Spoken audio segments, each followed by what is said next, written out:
नमस्कार, सुबह लक्ष्मी में आप सभी का स्वागत है। मैं हूं हर्षदा सावंत। सबसे पहले देखते हैं आज की बड़ी खबरें। फेड बैठक से पहले कच्चे तेल में तेजी से अमेरिकी बाजार आधा % चढ़े। यूरोपीय बाजार 1.5% गिरे। जापान के निक्केई में आधे % की कमजोर शुरुआत। अमेरिका में डिमांड बढ़ने से कच्चे तेल में लौटी तेजी। 4% चढ़कर नाइमैक्स $45 और ब्रेंट $48 के पार निकला। सोने में भी 4 हफ्ते के निचले स्तर से सुधार। कॉमेक्स पर भाव $1111 पर पहुंचा। आज शाम 5:30 बजे जुलाई के आएंगे आईआईपी ग्रोथ के आंकड़े।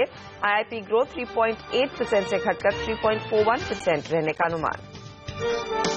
China is way ahead, and I think its bureaucracy is much more efficient than India. Air Asia के टोनी फर्नांडिस ने की भारत में अंतर्राष्ट्रीय उड़ानों से जुड़े नियमों की आलोचना। बोले चीन की ब्यूरोक्रेसी भारत से बेहतर। 5/20 नियम को बताया बेतुका। और आईपीओ आने से पहले इंडिगो ने भरी ऊंची उड़ान। मुनाफा 4 गुना बढ़कर 1300 करोड़ के पार निकला। आय में 25% की ग्रोथ।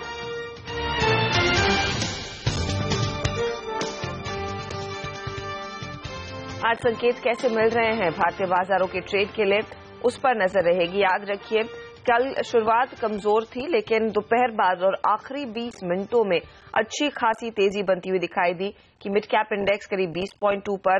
बैंक निफ्टी महज 33 अंक नीचे गिरकर बंद हुआ और 7800 के काफी करीब जाकर निफ्टी टिका। आज एसजीएक्स निफ्टी थोड़ा सा फ्लैटिश संकेत दे रहा है, क्योंकि इंटरनेशनल पिक्चर में इतनी ज्यादा रनअवे रैली नहीं देखने को मिली है। क्या हुआ है अंतर्राष्ट्रीय बाजारों में, वरुण हमारे साथ है बताने के लिए। वरुण, बताइए। देखिए, अंतर्राष्ट्रीय बाजार से काफी मिले जुले संकेत है और थोड़ी नरमी की तरफ ज्यादा है। ये मैं इसके लिए कह रहा हूं क्योंकि अगर अमेरिकी बाजार पे आप नजर डालें तो शुरुआत तो अमेरिकी बाजार ने अच्छी की थी, लेकिन अपने गेन्स को दरअसल अमेरिकी बाजार होल्ड नहीं कर पाए हैं। और दरअसल फेड के पहले जो बैठक होने वाली है उसके पहले जरा उतार चढ़ाव का माहौल अमेरिकी बाजार में देखने मिला। कच्चे तेल में जो रिकवरी हुई है उसका कुछ हद तक इनिशियल फायदा तो अमेरिकी बाजार में देखने मिला, लेकिन उसके बाद अमेरिकी बाजार फिसलते हुए नजर आए। कुछ इंपॉर्टेंट डेटा पॉइंट्स वहां निकल के आए हैं। जॉबलेस क्लेम्स के नंबर है, अभी भी 6000 की गिरावट देखने मिली। 2,75,000 पे ये है, यानी कि जो 3 लाख का थ्रेशोल्ड लिमिट है उसके अभी भी ये नीचे ही है। तो कहीं ना कहीं ये एक इंपॉर्टेंट डेटा था जो ये दर्शाता है कि वहां जो लेबर मार्केट के माहौल है वो अभी भी काफी स्ट्रेंथेंड है। लेकिन जो इंपोर्ट की प्राइसेस का डेटा निकल के आया अगस्त की, उसमें उम्मीद से ज्यादा गिरावट देखने मिली, यानी कि जो इंपोर्टेड इन्फ्लेशन है यूएस में वो लगातार कम होते जा रहा है। तो कहीं ना कहीं ये अब फेड के सामने एक चैलेंज पोज करता है रेट हाइक करने के लिए। तो ये जो मिले जुले आंकड़े थे इनके बीच में कल यूएस मार्केट्स में ट्रेड होते हुए दिखाई दिया। हालांकि हरे निशान में आपको देखने मिलेगी सभी मार्केट, लेकिन ऊपरी स्तर से यहाँ गिरावट देखने मिली। आज कुछ इंपॉर्टेंट डेटा आने वाला है कंज्यूमर सेंटीमेंट का, साथ ही साथ पीपीआई का भी आंकड़ा आने वाला है यूएस में, तो इस पे बाजारों की नजर होगी। जहां तक यूरोपीय बाजार की बात करें तो कल एशिया में जो दबाव देखने मिला था उसी का इफेक्ट दरअसल यूरोपियन बाजार में भी कल देखने मिला और लाल निशान में दरअसल यूरोपीय बाजार ट्रेड करते हुए दिखाई दिए।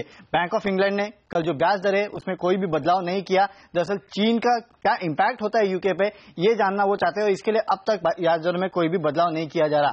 वहीं ब्राजील को आपको याद होगा कल एसएनपी ने जंग का स्टेटस दे दिया था और दरअसल फ्रांस की काफी सारी कंपनी है जिसका ब्राजील में अच्छा खासा एक्सपोजर है और उन कंपनीज पे ज्यादा दबाव देखने मिला। इसके लिए अगर आप कैश को देखें तो सबसे ज्यादा दबाव वहां देखने मिला, 1.5% के आसपास की गिरावट वहां देखने मिली है। इसके अलावा एशियन मार्केट की बात करें तो काफी मिला जुला रुझान वहां भी देखने मिल रहा है। निक्केई में दबाव है, हालांकि एसजीएक्स निफ्टी हरे निशान में ट्रेड करने के यहाँ संकेत दे रहा है। लेकिन याद रखें, संडे को चीन की तरफ से काफी इंपॉर्टेंट डेटा आने वाला है। Fix asset investment, industrial production, retail sales का डेटा आने वाला है, तो इस पे खास नजर होगी सभी मार्केट की। चलिए, तो ये तमाम हाईलाइट्स इंटरनेशनल मार्केट के ट्रेड के 7828 बहुत ही फ्लैट शुरुआत के संकेत है एसजीएक्स निफ्टी की ओर से। Anil, good morning. स्पेशली कल की मूव के बाद एक कॉल लेना थोड़ा सा मुश्किल लग रहा है मेरे ख्याल में कि क्या तेजी की चाल रहेगी या फिर से हम कंसोलिडेट करेंगे, क्योंकि जो प्रोविजनल क्लोज आया वो 7800 के नीचे ही कल देखने को मिला है, भले ही आखिरी आधे घंटे में अच्छी तेजी आई हो। राइट, लेकिन ऐसा लग रहा है कि कल का जैसा सेशन था वैसा ही सेशन आज भी रहने वाला है। उतार चढ़ाव के बीच दोनों ही तरफ ट्रेड होगा। लगता है शुरुआत थोड़ी सी मजबूत होगी और उसके बाद 7850 पहला लेवल है जिस पर मेरी नजर है। उसे पार करने के बाद आप निफ्टी में थोड़ी और एग्रेसिव शॉर्ट कवरिंग आते हुए देख सकते हैं।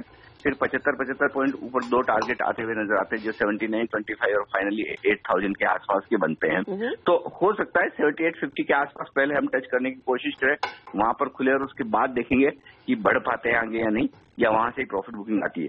लेकिन जैसा कल हम बात कर रहे थे कि उतार चढ़ाव काफी रह सकता है, आज भी लगता है वापस से आपको थोड़ी प्रॉफिट बुकिंग ऊपर के लेवल से आती दिखेगी। इसकी वजह यह कि वायदा कारोबार में आंकड़े ठीक आ रहे हैं, बुरे नहीं है, थोड़ी बहुत खरीदारी हो रही है, शॉर्ट कवरिंग हो रही है, लेकिन कैश मार्केट में अब भी दमदार आंकड़े हैं नहीं। तो उस लिहाज से मुझे लगता है कि दोनों ही तरफ के ट्रेड मिलेंगे। लोअर साइड पर आपको बाइंग सपोर्ट भी आता हुआ दिखेगा और ऊपर की तरफ बिकवाली का प्रेशर भी। लोअर साइड पर ये जरूर है कि जो रिस्क है वो थोड़ी सी कम होती हुई दिख रही है, सपोर्ट लेवल ऊपर की तरफ आते हुए दिख रहे हैं।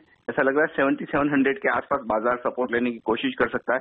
तो आज के लिए पहली रेंज तो 7700 से 7850 की होगी और उसके पार निकलने पर थोड़ी 75 से 100 पॉइंट की तेजी और बन सकती है। लेकिन आज दिक्कत एक ही है और वो है कि वीकेंड सेशन, और ट्रेडर्स में इस वक्त इतना कॉन्फिडेंस है नहीं, खासतौर से तेजी करने वाले ट्रेडर्स में, कि वीकेंड पर बड़ी लंबी पोजीशन को अगले हफ्ते के लिए लेकर जाए। इसलिए शायद ज्यादा वोलेटाइल ट्रेडिंग सेशन रह सकता है सेकंड हाफ में। अदरवाइज मुझे लगता है थोड़ा सा रिलीफ आती हुई दिख रही है बाजार में, थोड़ा सा डर कम हो रहा है, ये संकेत तो साफ है। शुक्रिया अनिल साहब जानकारी के लिए। और जैसे अनिल वो डेटा पॉइंट्स की बात कर रहे थे, कल के सत्र में आप देखिए डोमेस्टिक इंस्टीट्यूशन से बहुत ही शांत कारोबार देखने को मिला। महज 67 करोड़ की खरीदारी कैश में, हालांकि एफआईआईज ने थोड़ी खरीदारी की है 120 करोड़ के आसपास की। वायदे बाजार में ज्यादा एक्शन देखा जा रहा है। लेकिन कौन से स्टॉक्स आज रेडार पर रहेंगे जहां पर पूरा खबरों का इम्पैक्ट रहेगा? हमारी रिसर्च टीम जुड़ गई है हमारे साथ, सोनम और पूजा बताएंगे वो कौन से स्टॉक, बताइए।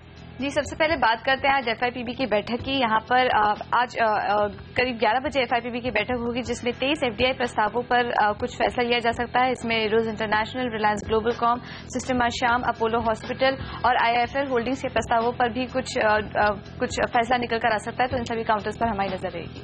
वंडरला हॉलिडेज के काउंटर पर नजर रखेगा, जहां पे वंडरला हॉलिडेज ने चेन्नई में अम्यूजमेंट पार्क बनाने के लिए तमिलनाडु सरकार के साथ एमओयू साइन कर लिया है या फिर करार कर लिया है। 3 साल में 300 करोड़ रुपए का निवेश किया जाएगा और इस निवेश को कंपनी फंड करेगी डेट और इंटरनल अक्रूवल्स के जरिए। एमआरएफ का काउंटर भी फोकस में रहेगा। यहाँ पर भी कंपनी ने तमिलनाडु सरकार के साथ करार किया है। एमआरएफ ने 7 साल में करीब 4500 करोड़ के निवेश के लिए तमिलनाडु सरकार के साथ एमओयू साइन किया। टीवीएस मोटर्स ने भी होसूर में 350 करोड़ रुपए निवेश के लिए तमिलनाडु सरकार के साथ एमओयू कर लिया है। यहाँ पे 2 से 3 व्हीलर यूनिट्स को मैन्युफैक्चर करने के लिए ये प्लांट को रेडी किया जाएगा। 3 साल में 350 करोड़ रुपए का निवेश किया जाएगा। इन्फोसिस का काउंटर भी आज आपके रडार पर होना चाहिए। यहाँ पर इन्फोसिस और एसोसिएशन ऑफ टेनिस प्रोफेशनल्स के बीच यहाँ एक डील होते हुए नजर आई। इन्फोसिस और एटीएफ ने स्ट्रैटेजिक टेक्नोलॉजी पार्टनरशिप का ऐलान किया। सारी की सारी एमटेक ग्रुप कंपनीज पे तो नजर रहती है हर रोज, लेकिन आज खास नजर रखेगा एमटेक ऑटो, कैस्टेक, मेटलिस फॉर्जेंस, जेएमपी ऑटो जैसे सारी कंपनीज पर नजर रखेगा, जहाँ पे जो लेंडर्स है एमटेक ग्रुप का कंपनीज के सारे जो बुक्स है उनका स्पेशल ऑडिट करना चाहते हैं। जो फ्रेश लोन्स उनको दिए जाएंगे उसके पहले वो एक स्पेशल ऑडिट करना चाहिए इनके सारे ग्रुप कंपनीज के बुक्स का। यहाँ पे माना जा रहा है कि जो लेंडर्स है वो प्रमोटर्स को अपने होल्डिंग को प्लेज करने के लिए भी कह सकते हैं या फिर कह सकते हैं कि बहुत ही अपने स्ट्रेटेजिक डेट रिस्ट्रक्चरिंग का कोई टाइप का क्लॉज भी लगा सकते हैं इन लेंडर्स को एक पेमेंट करने से पहले। यूनाइटेड बैंक भी आज फोकस में रहेगा। यहाँ पर डिबेंचर ट्रस्टी नियमों को पूरा न करने के चलते सेबी ने यूनाइटेड बैंक पर 2 लाख रुपए की पेनाल्टी लगाई। तो ये सारे स्टॉक्स आज एक्टिव रहेंगे खबरों के लिहाज से। शुक्रिया इस अपडेट के लिए। फिलहाल लेंगे एक छोटा सा ब्रेक, आगे आपको बताएंगे निफ्टी में आपकी क्या रणनीति हो। याद रखिए 7788 के आसपास कल दिन की समाप्ति, आखिरी आधे से 1 घंटे में काफी रनअप देखने को मिला मार्केट में। पॉजिटिव टेरिटरी में भी बाजार पहुंचता हुआ जरूर दिखाई दिया था और मिड कैप्स पॉजिटिव क्लोज हुए हैं। एसजीएक्स निफ्टी 7822 के ऊपर के संकेत दे रहा है आज खुलते ही। कमोडिटी मार्केट में क्या एक्शन है, कच्चे तेल में पुल बैक का कितना आपको फायदा मिलेगा, इस सब पर होगी बात ब्रेक के बाद।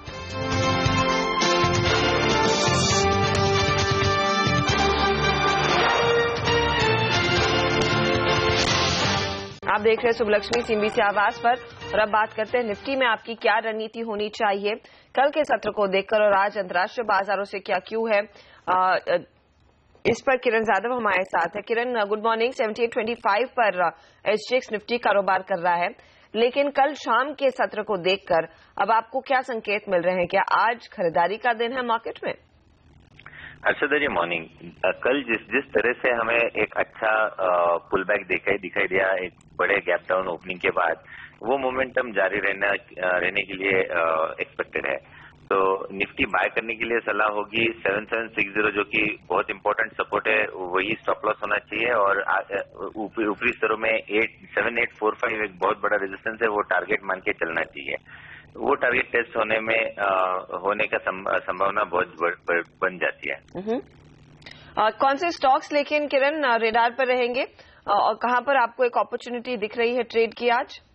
एक कैनफिन होम्स है जहां पे हमें बहुत अच्छा पॉजिटिव डाइवर्जेंस दिखाई दिया है, अच्छे वॉल्यूम्स के साथ स्टॉक बढ़ा भी है, वो मोमेंटम जारी रहने की संभावना है, इसलिए वो कैनफिन होम्स मेरा बाय लिस्ट में शामिल हो जाता है। स्टॉप लॉस 784 लगाना चाहिए और टारगेट 883 से लेके 848 हो सकते हैं। दूसरा स्टॉक है न्यूलैंड लैब्स, जहां पे अच्छा प्राइस पैटर्न से स्टॉक ऊपर चला है, ऑल टाइम हाई भी लगाया है, ओपन ब्लू स्काई टेरिटरी में ट्रेड करता नजर आ रहा है। इसके लिए स्टॉप लॉस रहेगा 660 और टारगेट 735। शुक्रिया आप इस जानकारी के लिए। तो ये फिलहाल स्टॉक्स जो रेडार पर रहने चाहिए, जहां पर क्लियरली आज खरीदारी की पोजीशन आप ले सकते हैं। वरुण हमारे साथ है। वरुण ने कुछ और ट्रेडर से बात की। वरुण बताइए, कहां पर आज कारोबार करने का मौका है और किस तरह के कॉल्स है, तेजी या मंदी के? ठीक है अर्षदा, हमारे टेक्निकल एक्सपर्ट लगता है बाजार पे काफी बुलिश है। अभी किरण ने 2 खरीदारी के कॉल दिए और हमारे बाकी जो टेक्निकल एक्सपर्ट्स है वो भी दरअसल खरीदारी की ही सलाह दे रहे हैं। सबसे पहले ट्रेड स्विफ्ट ब्रोकिंग के निशान जैन की बात करें तो वेदांता में खरीदारी की सलाह दे रहे हैं। इनका कहना है कि एक हायर बॉटम फॉर्मेशन इस स्टॉक में देखने मिला है। 95 का स्टॉप लॉस हो गए, 110 के टारगेट्स आपको इस काउंटर में देखने मिल सकते हैं। और एचडीएल में भी एक खरीदारी की सलाह दे रहे हैं। इनका कहना है कि जो प्रीवियस टॉप था स्टॉक का 56 का, उसके बाद अच्छा खासा कंसोलिडेशन स्टॉक ने देखा है, आगे एक अच्छी खासी बढ़त देखने मिल सकती है। 65 के लक्ष्य के लिए आप इस काउंटर में खरीदारी करके चले। दोनों कॉल 4 से 5 दिन के हैं। इसके अलावा बोनासा पोर्टफोलियो के पुनीत केंद्रा भी डीवीज लैब में खरीदारी की सलाह दे रहे हैं। इनका कहना है कि अच्छा स्ट्रेंथ दिखा रहा है ये स्टॉक और इसके लिए 2280 के लेवल आपको स्टॉक में देखने मिल सकते हैं। अपोलो हॉस्पिटल में भी इन्होंने खरीदारी की सलाह दी है। एक ब्रेकआउट देखने मिला है स्टॉक के रेजिस्टेंस लेवल 1360 के ऊपर और इसके लिए अब ये स्टॉक 1470 के लक्ष्य भी दिखा सकता है। तो दोनों स्टॉक में खरीदारी की सलाह। और सबसे आखिरी में आरके ग्लोबल के राकेश बंसल बीपीसीएल में खरीदारी की सलाह दे रहे हैं। 880 के लक्ष्य इन्होंने इस काउंटर पर सुझाए हैं और डीएलएफ में भी खरीदारी की सलाह दे रहे हैं। 132 के लक्ष्य इन्होंने इस काउंटर पे सुझाए। 1 से 2 दिन के ये कॉल्स है। तो पूरी तरह से खरीदारी के कॉल्स हमारे टेक्निकल एक्सपर्ट आज हमें दे रहे हैं। चलिए फिर खरीदारी की कॉल्स आती हुई ये इनफैक्ट एक अच्छा संकेत है इस मार्केट के लिए। शुक्रिया वरुण। लेकिन दूसरी तरफ यूरोपियन बाजारों में तेजी की वजह से हमने देखा है सोने में बढ़त देखने को मिली। सोना 4 हफ्तों के लो से उठा और लगभग $1110 के पास पहुंचा। इनफैक्ट आज एशियाई ट्रेड उन्हीं लेवल्स के आसपास दिख रहा है। वहीं मांग बढ़ने से क्रूड में भी तेजी आई है। नाइमेक्स पर भाव 45 और ब्रेंट पर $48 के ऊपर ट्रेड कर रहे हैं। रुपए की अगर चाल आपको बताएं, कल के सत्र में डॉलर के मुकाबले 2 पैसा मजबूत होकर 66.43 पर ये जाकर टिका। क्या स्ट्रैटेजी आप अपना सकते हैं इन मार्केट्स में? अनुज गुप्ता हमारे साथ है। अनुज बताइए, क्या रणनीति होगी आज? Good morning Harshada. अगर हम देखें तो गोल्ड के अंदर जो ट्रेंड है वो अभी थोड़ा साइडवेज है, तो मुझे लगता है कि मार्केट एक रेंज में रहेगा। अगर करेंसी की बात करें तो कहीं ना कहीं कल मार्केट एप्रिशिएट हुआ था, बट मुझे लगता है कि मार्केट अब सपोर्ट लेवल्स के आसपास है। तो मुझे लगता है कि आज इंट्राडे में करेंसी में बाय इनिशिएट कर सकते हैं, करीबन 66.60 के आसपास बाय कर सकते हैं। ऊपर टारगेट करीबन 66.90 का हो सकता है। अगर हम एक रेजिस्टेंस लेवल की बात करें तो 67 एक स्ट्रॉन्ग रेजिस्टेंस बन गया। मुझे लगता है कि अगर उसके ऊपर मार्केट वीकली क्लोजिंग करेगा तो ही आगे तेजी और ऊपर की तरफ प्राइस देखने को मिलेंगे। ओके, लेकिन क्या आपको लग रहा है कि एक यहाँ से तेजी का रन जो कच्चे तेल में स्पेशली आ रहा है वो बरकरार रहेगा? देखिए, मुझे लगता है कि कच्चे तेल में कल जो इन्वेंट्री आई थी वो थोड़ी सी बढ़कर आई थी, जो कि नेगेटिव थी प्राइसेस के लिए। मुझे लगता है कि कल एक थोड़ी शॉर्ट कवरिंग देखने को मिली है, बट मुझे लगता है कि कहीं ना कहीं सलन राइज क्रूड में होना चाहिए। तो करीबन 3050 के आसपास बिकवाली करनी चाहिए, सलन राइज करना चाहिए। नीचे टारगेट अगेन 2950 तक देखने को मिल सकते हैं। तो ओवरऑल अगर हम देखें तो अभी भी जो ट्रेंड है क्रूड का वो नेगेटिव ही बना हुआ है। शुक्रिया इस जानकारी के लिए। तो नेगेटिव ट्रेंड बना हुआ है कच्चे तेल में। आज बिकवाली ही करके चले 2950 के टारगेट के लिए और सोना भी सस्टेन नहीं कर पाएगा उस मूव पर। इंटरनेशनल मार्केट्स के मूव पर भारतीय बाजारों में बिकवाली करना बेस्ट है। लेंगे एक ब्रेक, लेकिन ब्रेक के बाद नीति आयोग के वाइस चेयरमैन अरविंद पानगरिया ने कहा आरबीआई के लिए ब्याज दरें घटाने का सही समय। बने रहिए इस न्यूज़ के आवाज।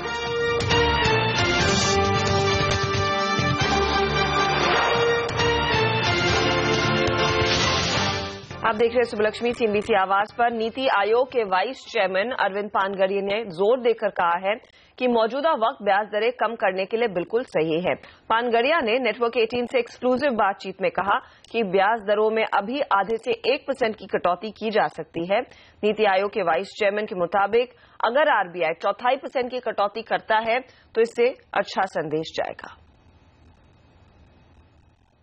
Even if the Fed actually raises the interest rate, in any case, it's going to be baby steps. It's not going to be a mega increase in interest rate by the Fed. But whatever the Fed does, I think we are ripe for, a rate cut of maybe say 50 basis points. Maybe this will then also begin the process of the pass-through with a little stronger effect. Currently, the pass-through has been, from what I understand, about 30 basis points or so out of 75. So, there is room also for the interest rate to fall through the pass-through. वहीं HDFC bank के MD Aditya Puri को इस साल कर सस्ता होने की पूरी उम्मीद दिख रही है। माई नेटवर्क से एक्सक्लूसिव बातचीत में उन्होंने कहा कि इस वित्त वर्ष में बेस रेट आधा से 0.75% तक घटाया जा सकता है। If everybody moves to marginal cost, and if RBI helps as well and cut, you could look at between 50 and 75 basis points. Before the 2015 year is out? Before the fiscal year is out. Okay. How much do you think this is helping volume? Are you already seeing it? Because if I were a customer buying a car or anything... We are seeing improvements in volume. तो rate cut के लिए पूरी तरह से माहौल तैयार होता हुआ दिखाई दे रहा है और खास बात यह है कि बैंकर्स भी कह रहे हैं कि यहाँ पर 0.5 to 0.75% की कटौती होनी चाहिए और अगर रेट हाइक आता है फेडरल रिजर्व की ओर से तो हमारी पूरी सिचुएशन हो जाएगी कि हम आधे % का रेट कट करें, ये अरविंद पानगरिया साहब ने कहा। फिलहाल वक्त हो रहा है आपसे इजाजत लेने का। SGX निफ्टी पर एक बार फिर नजर डाल लेते हैं। वहां पर आप देखिए 7836 तक के लेवल्स देखने को मिले हैं। एशिया में अब थोड़ी सी चाल बेहतर हो रही है। हैंगसेंग के मार्केट थोड़े से बेहतर दिख रहे हैं। शांघाई देखिए आधा % ऊपर खुला है। निक्केई में हालांकि आज थोड़ी सुस्ती बनी है, 65 अंकों की गिरावट देखने को मिल रही है। फिलहाल तीनों इंपॉर्टेंट मार्केट जिस पर नजरें होनी चाहिए एशियाई कारोबार के ट्रेड के लिहाज से। हम लेंगे आपसे इजाजत, लेकिन आगे आपको बताएंगे आज के मार्केट में कौन से वो ट्रेडिंग आइडियाज है जिस पर आप फोकस करें, जहां पर सबसे ज्यादा एक्शन देखने को मिलेगा। स्टॉक 2020 में आपको पता लगेंगी 20 बेहतरीन ट्रेडिंग आइडियाज ब्रेक के बाद।